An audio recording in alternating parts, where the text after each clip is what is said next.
नमस्कार। मेरा नाम विवेकानंद है। मैं श्यामलाल कॉलेज, दिल्ली यूनिवर्सिटी में असिस्टेंट प्रोफेसर। मैं पॉलिटिकल साइंस पढ़ाता हूँ यहाँ पर। जवाहरलाल नेहरू यूनिवर्सिटी से मैंने एमए और एमफिल इंटरनेशनल रिलेशंस में एमए किया था, और एमफिल मेरा इंटरनेशनल ऑर्गेनाइजेशंस में है। और दिल्ली यूनिवर्सिटी में ज्वाइन करने के पहले मैंने पार्लियामेंट में 2 ढाई साल तक काम किया है, अलग अलग पार्टीज के मेंबर्स ऑफ पार्लियामेंट के साथ। उस संदर्भ में मेरा उनके द्वारा अनेक सारे मिनिस्ट्रीज के साथ भी लिएजनिंग होता रहा है, तो मैं सभी मिनिस्ट्रीज के ऑफिसेस में जाता रहा हूँ। क्योंकि पिछले 6 साल से ज्यादा समय से मैं पढ़ा रहा हूँ, विद्यार्थियों के लिए मैं कुछ महत्वपूर्ण वीडियोस और कुछ महत्वपूर्ण जानकारियां वहां तक पहुंचाने की कोशिश करता हूँ। इसी कड़ी में मैं आज आप लोगों से जो नेशनल ओवरसीज फेलोशिप है उसकी जरा जानकारी आपको देना चाहूंगा कि नेशनल ओवरसीज फेलोशिप क्या है। तो इस नेशनल ओवरसीज फेलोशिप के माध्यम से जो छात्र, भारत के जो छात्र हैं, अगर वो विदेश के किसी यूनिवर्सिटीज में पढ़ना चाहते हैं, उनकी पढ़ाई को फैसिलिटेट करने के लिए गवर्नमेंट ऑफ इंडिया ने ये फेलोशिप या स्कॉलरशिप घोषित की है। गवर्नमेंट ऑफ इंडिया के द्वारा ये स्कॉलरशिप दी जाती है।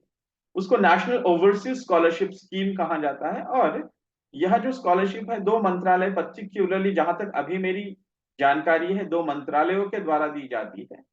एक है ministry of social justice and empowerment, जो सामाजिक अधिकारिता मंत्रालय है उसके द्वारा, और मिनिस्ट्री ऑफ ट्राइबल अफेयर्स। ऐसे दो मंत्रालयों के द्वारा जो भारत के छात्र एक विशेष इनकम कैटेगरी में जो आते हैं, उन छात्रों के लिए ये दो मंत्रालय फेलोशिप्स देते हैं। तो ministry of social justice and empowerment या सामाजिक अधिकारिता मंत्रालय जो है भारत सरकार का, उनके द्वारा schedule caste, D notified nomadic tribes से संबंधित जो छात्र है उस कैटेगरी में आने वाले, सेमी नोमैडिक ट्राइब्स के जो छात्र हैं, लैंडलेस एग्रीकल्चरल लेबरर्स मतलब भूमिहीन मजदूरों के जो बच्चे हैं उनके लिए, और ट्रेडिशनल आर्टिसांस मतलब जो परंपरागत जो आर्टिसानशिप करने वाले जो लोग हैं इस कैटेगरी में जो आते हैं, उनके बच्चों के लिए ये जो ये जो फेलोशिप है, छात्रवृत्ति, ये स्कॉलरशिप दी जाती है।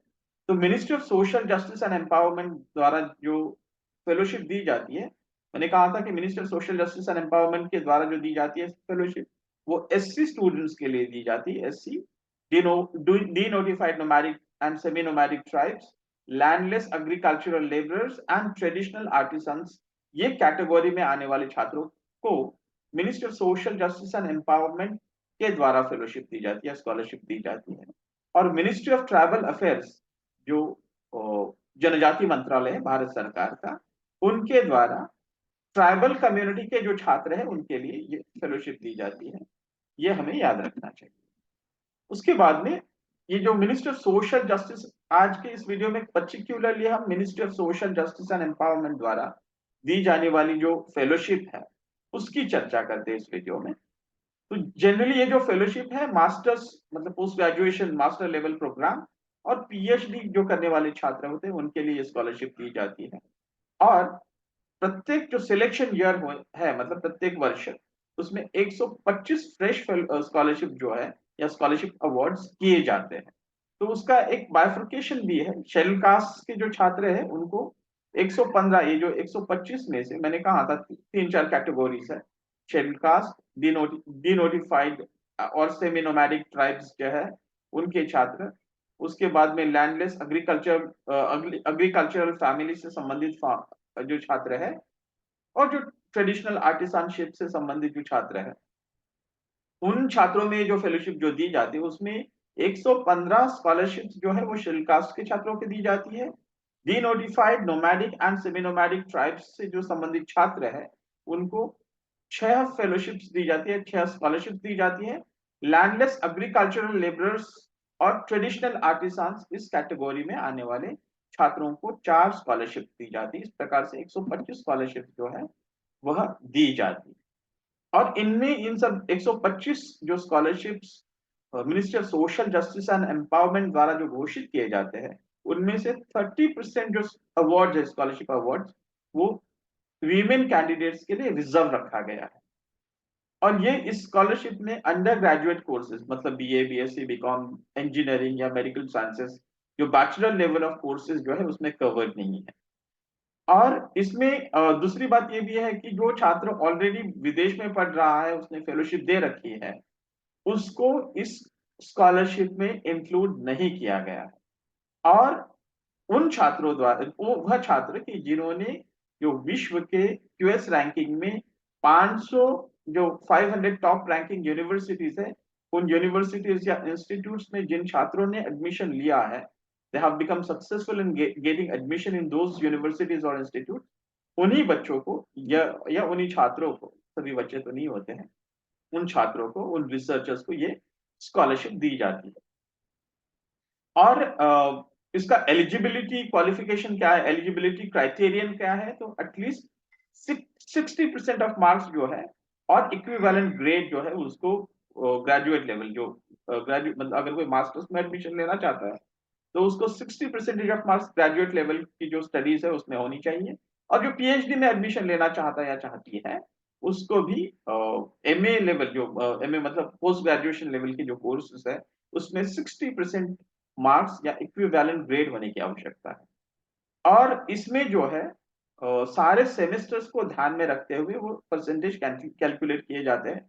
हम में से बहुत जो पढ़ने वाले हैं, जो एमए और जो पीएचडी करना चाहते हैं, इसके बारे में हमको जानकारी है ही। और जहां पे जो परसेंटेज पॉइंट्स, डायरेक्टली परसेंटेज जहां पर कंसीडर नहीं किए जाते हैं, वहां पर सीजीपीए का जो होता है, जो क्यूमुलेटिव जो ग्रेड पॉइंट्स होता है, उसको परसेंटेज में कन्वर्ट करने वाला जो फॉर्मूला होता है, वो ऑथेंटिकेट करना पड़ता है यूनिवर्सिटी द्वारा। तो यूनिवर्सिटीज इस प्रकार से लिख कर देती है कि अगर 6.5% है और उसके 65% हो रहे हैं, तो वो लिख कर देते हैं कि ये कन्वर्जन फॉर्मूला है और उस कन्वर्जन के हिसाब से इनके 65% होते हैं। इस प्रकार से वह यूनिवर्सिटी ऑथेंटिकेट करती है उनकी इवैल्यूएशन डिपार्टमेंट के द्वारा। और जिन छात्रों ने, मतलब ये अप्लाई करने के लिए आपको ऑनलाइन जाकर के, this is online form only, और ऑनलाइन जाके जब अप्लाई करने होते हैं, तो ये सारे जो सारे मार्कशीट्स, जितने भी सेमेस्टर्स के मार्कशीट, सिर्फ एक नहीं, या फाइनल जो डिग्री सर्टिफिकेट नहीं जोड़नी है, बल्कि सारे मार्कशीट्स जोड़ने हैं।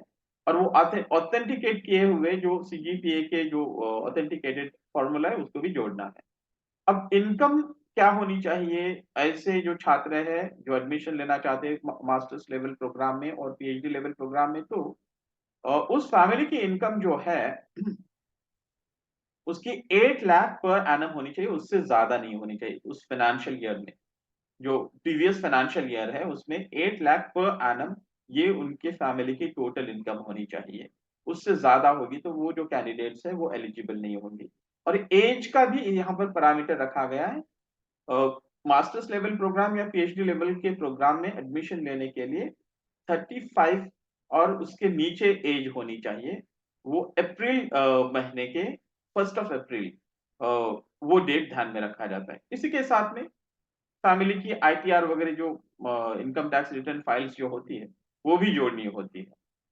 और ये एक बात इंपॉर्टेंट है कि किसी भी फैमिली में maximum two number of kids in a particular family are eligible to apply for this fellowship। ये ध्यान में रखने की बात है कि एक समझो कि मेरे 3 बच्चे हैं एंड वो तीनों भी बच्चे अप्लाई कर रहे हैं, तो उनमें से सिर्फ 2 बच्चों को ही कंसीडर किया जाएगा अगर उनका सिलेक्शन होता है। तो तीसरे बच्चे को, एक ही फैमिली के तीसरे बच्चे को फेलोशिप नहीं दी जाएगी। और उसमें भी एक फर्स्ट राउंड ऑफ, मतलब 2 राउंड होते हैं जो आगे चर्चा करेंगे तो उसकी पता चलेगा। फरवरी में ये जो एडमिशन, ये जो स्कॉलरशिप का पोर्टल ओपन होता है, और दूसरा सितंबर में होता है। तो ऐसे 2 साइकिल्स होते हैं। जो फर्स्ट राउंड होता है प्रायोरिटी 1 में रखे जाते हैं। तो अगर 2 बच्चे हैं तो एक ही फर्स्ट राउंड में ही दोनों भी बच्चों या दोनों ही छात्रों को नहीं मिलेगा। एक फैमिली से संबंधित दोनों भी छात्रों को एक ही राउंड में नहीं मिलेगा। एक स्टूडेंट को एक राउंड में मिलेगा और दूसरे स्टूडेंट को सेकेंड राउंड के लिए कंसिडर किया जाएगा। तो ये ध्यान में रखना है कि maximum number of children in a family for the award, तो उसमें क्या है कि the fellowship would be awarded only once and not more than 2 children of the same parents और गार्डियंस विल बी एलिजिबल। ये ध्यान में रखना है। और एक किसी भी व्यक्ति को एक बार ही फेलोशिप मिलेगी, स्कॉलरशिप मिलेगी। एक कोर्स किया उसने एमए और उसके बाद में वो पीएचडी भी करना चाहता है या फिर वो चाहती है, तो वो फेलोशिप नहीं मिलेगी। तो एक ही कोर्स के लिए मिलेगी, बारंबार वो स्कॉलरशिप नहीं मिलेगी। अब एप्लीकेशन की प्रोसीजर क्या है? तो मीडिया में, अनेक सारे न्यूज़पेपर्स में, एम्प्लॉयमेंट न्यूज़ में इसकी एडवर्टाइजमेंट आती है।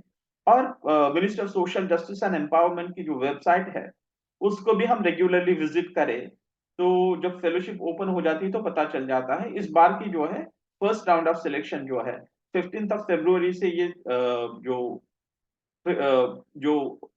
स्कॉलरशिप का पोर्टल है वो ओपन है, और 45 डेज के लिए वो first round of selection process जो है चले, मतलब फर्स्ट 45 डेज तक के वो वैलिड है। तो from 15 February and 45 days onwards, यहां तक। अब इसी के साथ में अगर किसी को अपनी एलिजिबिलिटी क्राइटेरिया को असेस करना है, उसके लिए भी सरकार ने एक व्यवस्था कर रखी है। ये जो वेबसाइट है www.nosmsje.government.in, इस वेबसाइट एड्रेस पे जाकर के हम अगर अप्लाई कर दें और एलिजिबिलिटी पैरामीटर्स को अगर असेस करना चाहे, उसका मूल्यांकन करना चाहे कि हम एलिजिबल है या नहीं है, तो वो इस ये जो वेबसाइट का ये जो एड्रेस है उस पर भी हम कर सकते हैं।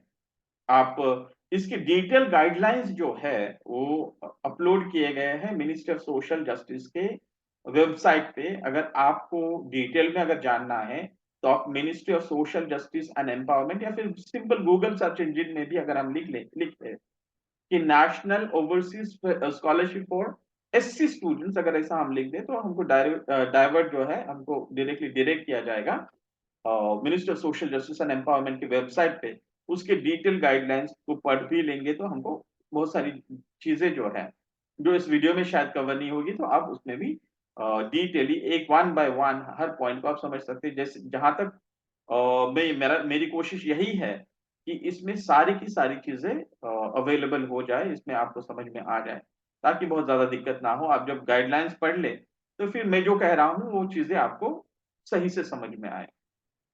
तो मैंने जो कहा था, जो सिलेक्शन प्रोसेस है उसके 2 राउंड्स में होता है, 2 साइकिल्स में होता है। फर्स्ट साइकिल फरवरी में शुरू होता है, 45 डेज के लिए रहता है, और उसमें सिर्फ online applications received shall be considered, ये ध्यान में रखना है। Only online applications, physical applications नहीं किए जाते। सेकेंड साइकिल जो है वो 1 सितंबर, जैसे मैंने कहा था, वह भी 45 डेज के लिए वैलिड होता है। अब जो for the first round of each selection year, first round में क्या होता है कि family income for the last completed financial year is taken into account. इसका मतलब क्या हुआ कि समझो वर्ष 2023-24 के लिए अगर एडमिशन करना है, तो उस छात्र के फैमिली की 2021-22 का जो ये जो फाइनेंशियल ईयर है उस साल की जो एनुअल इनकम है वो कंसीडर की जाएगी।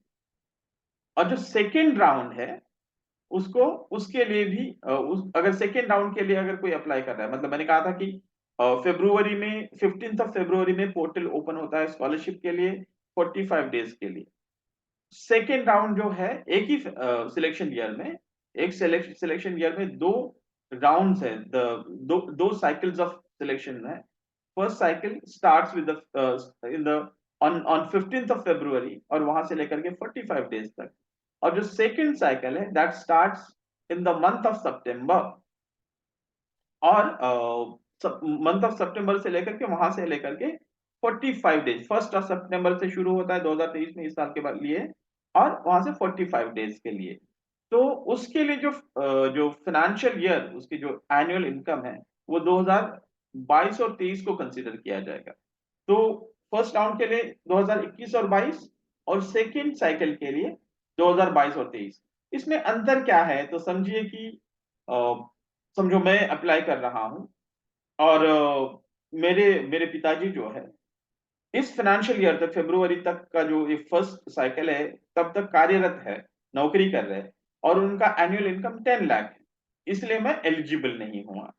लेकिन वो क्या है कि मार्च में या अप्रैल में रिटायर हो जाते हैं। रिटायर होने के कारण अब उनकी, हमारी जो फैमिली चल रही है उनके पेंशन पे चल रही है, इसलिए उनका एनुअल, अब हमारा एनुअल फैमिली इनकम जो है वो ऑटोमेटिकली रिड्यूस हो गया। और जिसके कारण ऑटोमेटिकली रिड्यूस होने के कारण जो है नेक्स्ट साइकिल जो है जो सितंबर में शुरू होगा उसके लिए मैं एलिजिबल हो जाऊंगा। तो ये उसकी कल्पना है।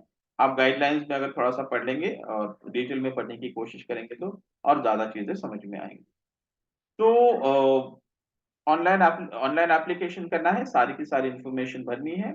Online applications complete in all respects only shall be considered for award.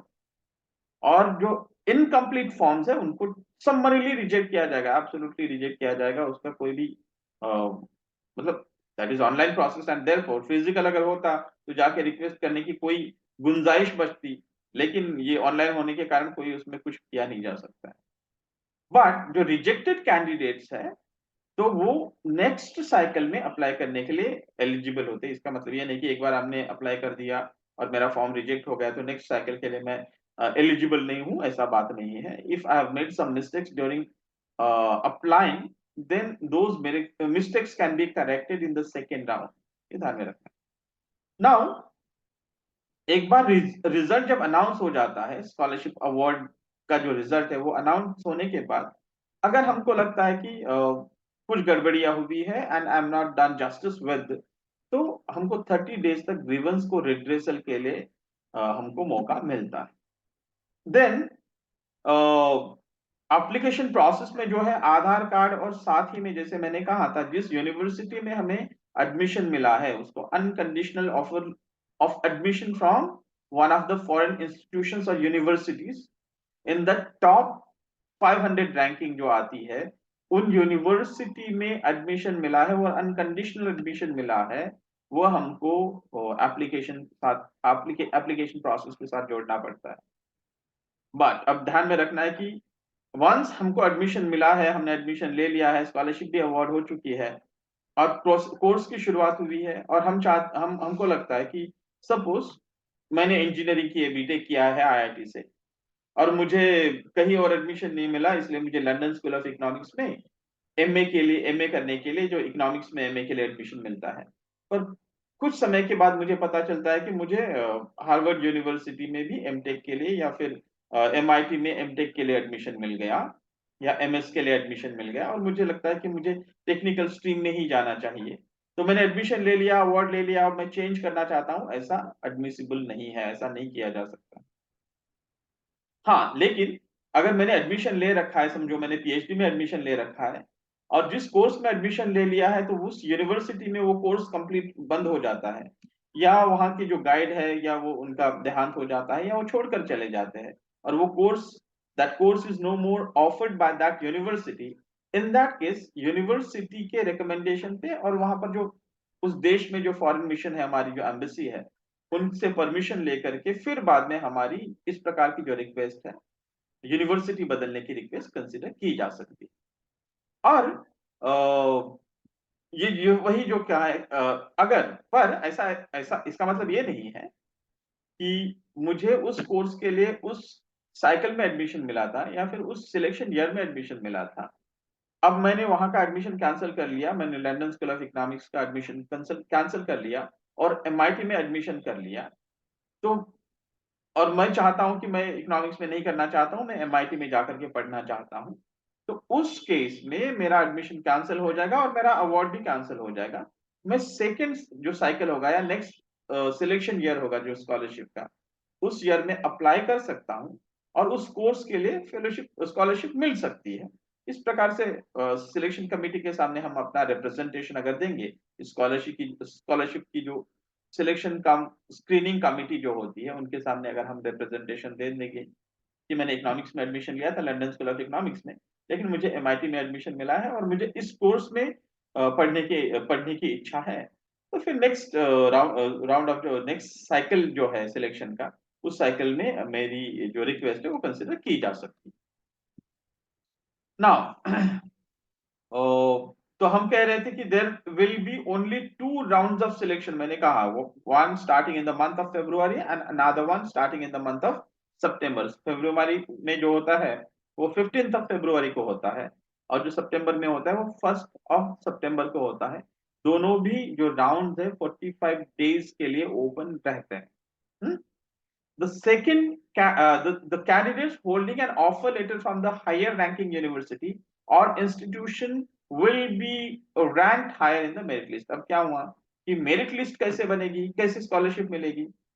तो अगर उस रैंकिंग में, ये जो क्यूएस रैंकिंग है 500 जो यूनिवर्सिटीज है, उसमें अगर किसी को एडमिशन थर्ड 300 रैंकिंग वाली इंस्टीट्यूट में मिला है और किसी को 100 रैंकिंग वाली में मिला है, तो 100 ऑब्वियसली हायर रैंक है। इसलिए जो 100 रैंकिंग यूनिवर्सिटी में जिसको एडमिशन मिला है उसको मेरिट लिस्ट में ऊपर रखा जाएगा। और ये in case of the tie between the rankings, अगर दोनों भी रैंकिंग अगर सेम है तो फिर ग्रेजुएशन या पोस्ट ग्रेजुएशन लेवल के जो परसेंटेज ऑफ मार्क्स है उनको सिलेक्शन प्रोसेस में कंसीडर किया जाएगा। अगर 60% किसी के है और किसी के 65 है, तो 65 जिसको है वह टॉप रैंकिंग में चला जाएगा या जाएगी।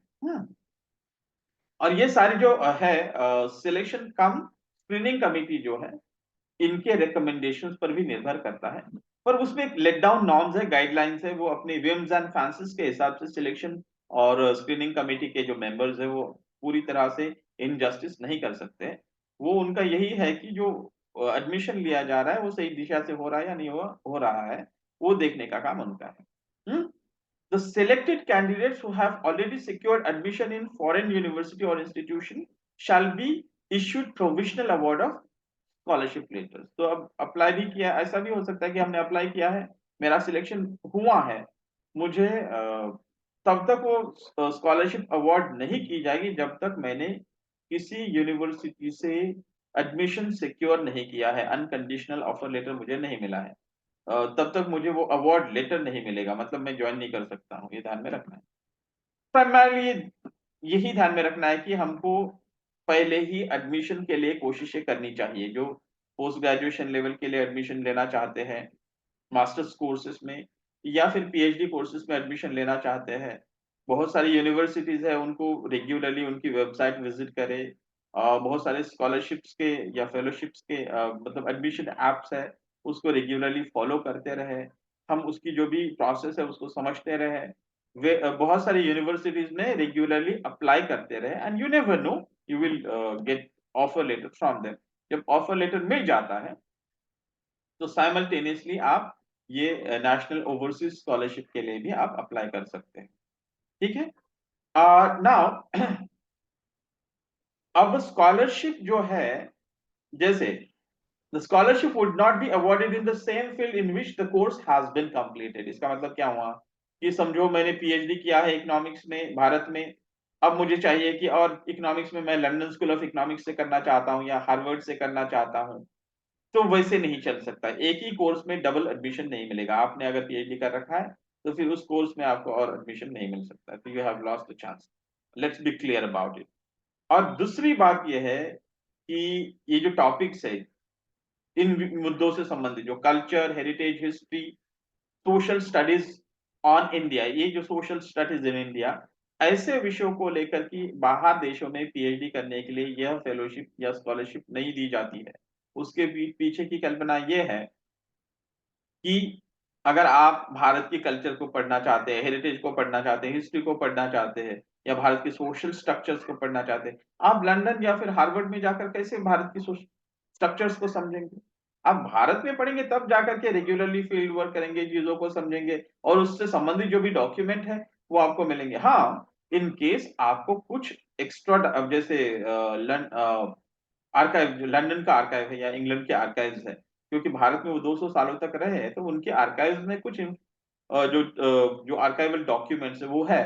तो अब हम जब रिसर्च कर रहे हैं तो अलग से हम फील्ड ट्रिप के लिए उन जगह पे जाने के लिए हम अप्लाई कर सकते हैं फेलोशिप्स के लिए, और उतने समय के लिए हम जा सकते हैं। लेकिन ये Indian culture, Indian heritage, history, Indian history, social studies, इन सब चीजों को लेकर के भारत से संबंधित जो सोशल स्टडीज है उन टॉपिक, इनसे संबंधित जो टॉपिक है उनके लिए ये नेशनल ओवरसीज फेलोशिप नहीं दी जा सकती है, नहीं दी जाती है। स्क्रीनिंग कमिटी जो है या फिर सिलेक्शन कमिटी है वो आपको वैसे भी आपके फॉर्म को रिजेक्ट कर देगी। नाउ अब जो एम्प्लॉयड कैंडिडेट्स है उनको नो ऑब्जेक्शन सर्टिफिकेट जो है, उनको एम्प्लॉयर जो है मतलब प्राइवेट सेक्टर में हो या गवर्नमेंट सेक्टर में हो, उनको नो ऑब्जेक्शन सर्टिफिकेट प्रोड्यूस करनी पड़ती है। और जो वीजा जो है, जिस देश में पढ़ने जाना है, वीजा प्राप्त करने का दायित्व जो है वो विद्यार्थी पर निर्भर करता है, उसके लिए सरकार कोई मदद नहीं करेगी। ये कुछ इंपॉर्टेंट चीजें हैं, ये ध्यान में रखने की आवश्यकता है। और डिटेल में गाइडलाइन, क्योंकि इस वर्ष का जो 15 फरवरी को ओपन हुआ है पोर्टल, और वो 45 डेज का मतलब ये इस महीने के अंत तक है, तो अभी भी 4-5 दिन हमारे पास है। हम डिटेल गाइडलाइन समझ ले, ऑनलाइन अप्लाई कर ले। अगर हमें ये टॉप 500 रैंकिंग यूनिवर्सिटीज में से कहीं एडमिशन मिला है, तो उसको हम अप्लाई कर ले। अगर इस बार हमने नहीं किया है, अगर हमने if we are desirous of studying in foreign universities, PhD या फिर मास्टर्स लेवल के प्रोग्राम करने में हम करने की अगर हमें इच्छा है, प्राइमरीली टेक्निकल स्ट्रीम्स में जो आगे पढ़ना चाहते हैं, तो बहुत सारी अच्छी इंस्टीट्यूट्स है। तो बीटेक वगैरह करने वाले जो छात्र हैं, या फिर इकोनॉमिक्स वगैरह और या अन्य भी चीजें जो है, स्पेशल स्टडीज करने वाले जो छात्र हैं, वो रेगुलरली इस प्रकार से जो गूगल सर्च में देखते रहे, उन यूनिवर्सिटीज की वेबसाइट्स को देखते रहे, उनकी जो एप्लीकेशंस आते हैं उनको पढ़ते रहे, उनको अप्लाई करते रहे, उसकी प्रोसेस को फॉलो करते रहे, तो आपको एडमिशन मिलना असंभव नहीं होगा। अ, मैं आपको शुभकामनाएं देते हुए आज का ये जो चर्चा है, ये मैं यहाँ पर समाप्त कर देता हूँ। और आपसे विदाई लेने के पहले अगर आपके कुछ सवाल हैं, क्योंकि यह मेरे यूट्यूब चैनल पर मेरा ये जो रिकॉर्डिंग है वो अपलोड किया जाएगा। आपके कुछ स्पेसिफिक क्वेश्चंस है तो वो कमेंट बॉक्स में आप लिख सकते हैं, और उनको मैं जवाब देने की कोशिश करूंगा। अगर वहां पर आपने नंबर भी लिखा है तो मैं उस पर कॉल भी करूंगा। और मैं अंत में, अगर इस प्रकार की इंफॉर्मेशन आपको यूजफुल लगती है तो मेरे यूट्यूब चैनल को सब्सक्राइब करें, और अपने दोस्तों को भी यह यूट्यूब ये जो वीडियो है उन तक पहुंचाएं, ताकि सबको वो इंफॉर्मेशन मिलती रहेगी। Thank you.